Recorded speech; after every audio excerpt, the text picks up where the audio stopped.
That's what we're recognizing. With our partners at the Department of Labor for Government Efficiency, just a few weeks ago, we realized there's about $4.4 billion in COVID funds that were not used, that the state coffers were just holding on to.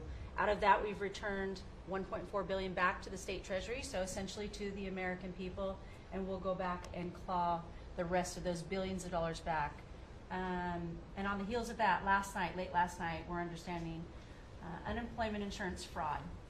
That trust needs to be whole for the American people. When we need it for who deserves it.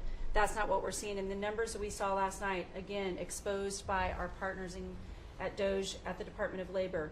Since 2020, over $400 million of payments have gone out already. And when you hear these numbers, apparently in the United States, we have over almost 25,000 people who are over 115 years old who are collecting $59 million that we have sent out to people. Talk about fraudulent behavior. Mr. President, 28,000 people between 1 and 5 years old have collected fraudulent payments at the tune of $254 million has gone out.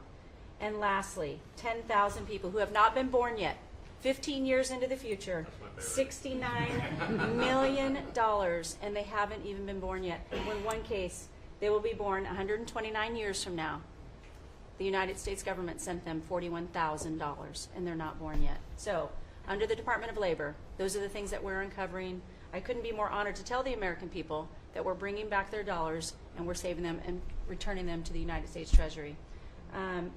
Also, jobs numbers. Last Friday, 228,000 new jobs were reported. That is good for the American people. That is my primary job, is to grow that workforce under your leadership. So we've kicked off the America at Work tour, and we'll be visiting all 50 states, and I'll be working with my colleagues here to do just that. So thank you, Mr. President. We're going to grow this economy. We're going to keep our focus on the American worker. So you're finding tremendous fraud, though. Those numbers are really bad when Unheard of. you're over 115 years old. And I think you had mentioned the oldest person in our country is 114 years old. That's pretty good. A woman living in Pennsylvania, but apparently there's 24,000 more of them that are 115 or older that we're I hope you hear giving that. to. So we have 24,000 older than the oldest person.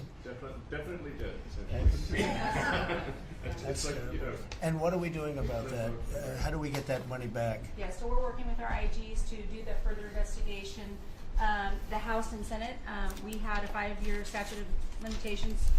We've got an extension on that, another 5 years. And so the goal, in my opinion, we should never have a statute of limitations to return the American dollars back to the Treasury when there's fraud. But at this point, we will continue to work hard and double down and return those dollars to the Treasury. Great. Thank you. Thank you. Great job. Christy?